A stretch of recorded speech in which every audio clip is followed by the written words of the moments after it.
I've got like a 5-foot head, 5-foot shooting head, and like a 9.5-foot sink tip. But that doesn't matter because it's really just the length of the sink tip and the Skagit head that makes up my shooting head system.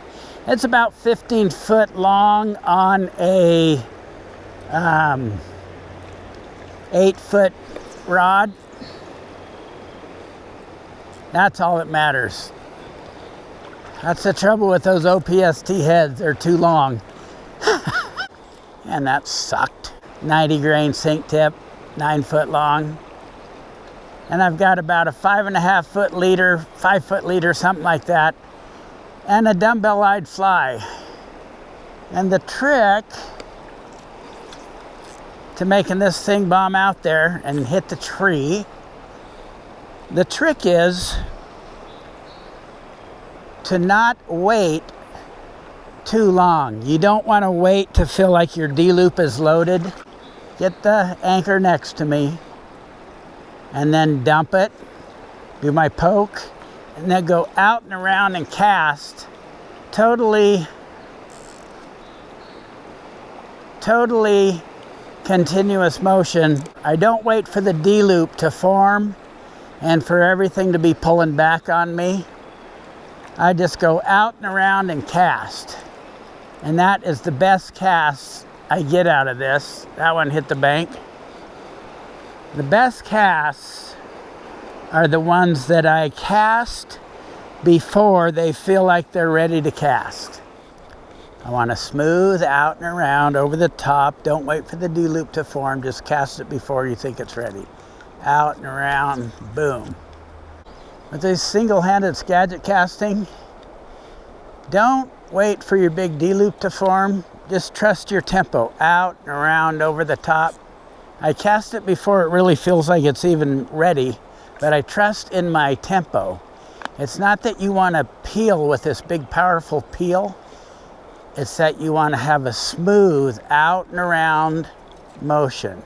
Dump, out, around, boom.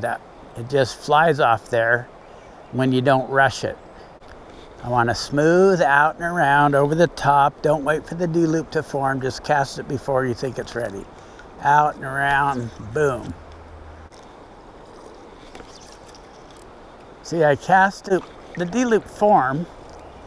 Now I've got the opposite bank. The D-loop formed, but I just went by tempo and not by watching all the stuff, which is kind of opposite of what I usually do. Doink! That is satisfying with a fly that usually feels like it's a little too much.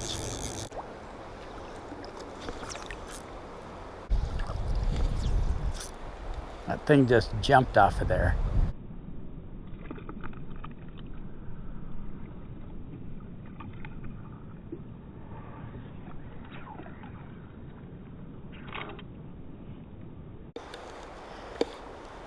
I'll be darned.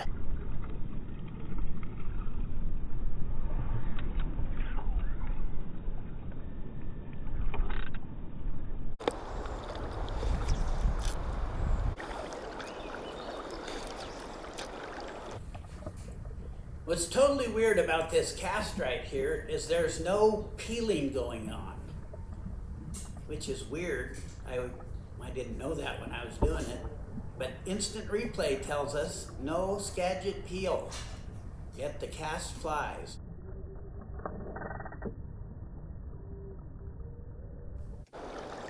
So right before this, I was casting and fishing just a sink tip. It was an OPST 12-foot sink tip, but I needed a sighter for it because I couldn't see where it was going, fishing in the shadows.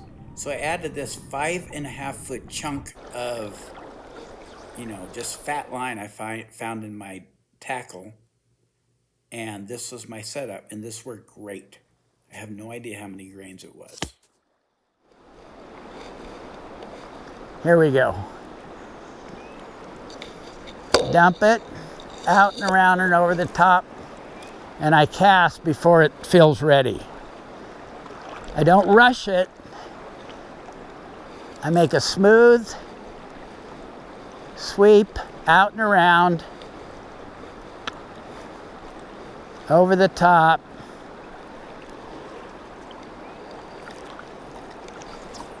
Okay, that time I rushed it a little bit and it blew the anchor. This time I'm going to go smooth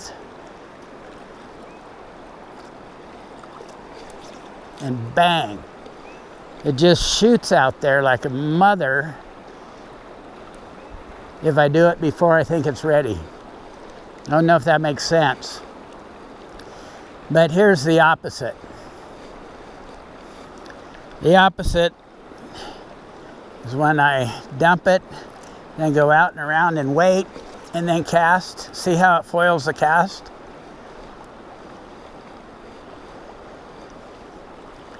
It allows time for the fly to sink. Usually with two-handed casting, I like to see the fly going past me. But with this, I don't even pay attention to my anchor, which is totally a contradiction to everything else I do. Like with a two-handed rod, I want to know exactly where my anchor is. With this, I'm just dumping, going out and around and forward. And it goes out really nice. If I don't do it this way, I'm tempted to think my fly's too heavy. It's a heavy fly, double dumbbell eyes. And if I wait too long like I did there, it sank a little. It still went out really good.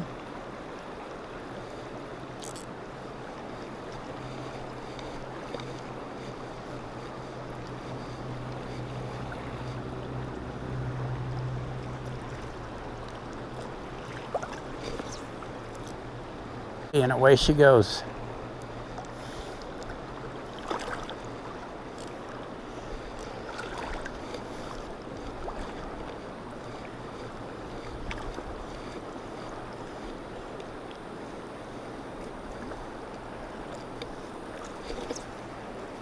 Boom, hit the rock on the other side.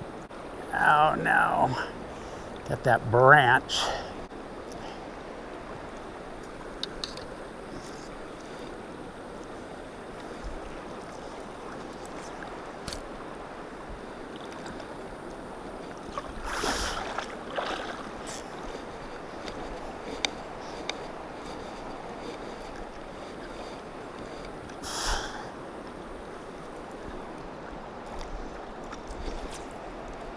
Boom.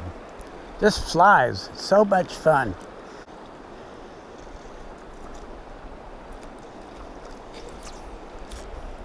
See how that thing just springs out of there? I'm fishing this, holy crap.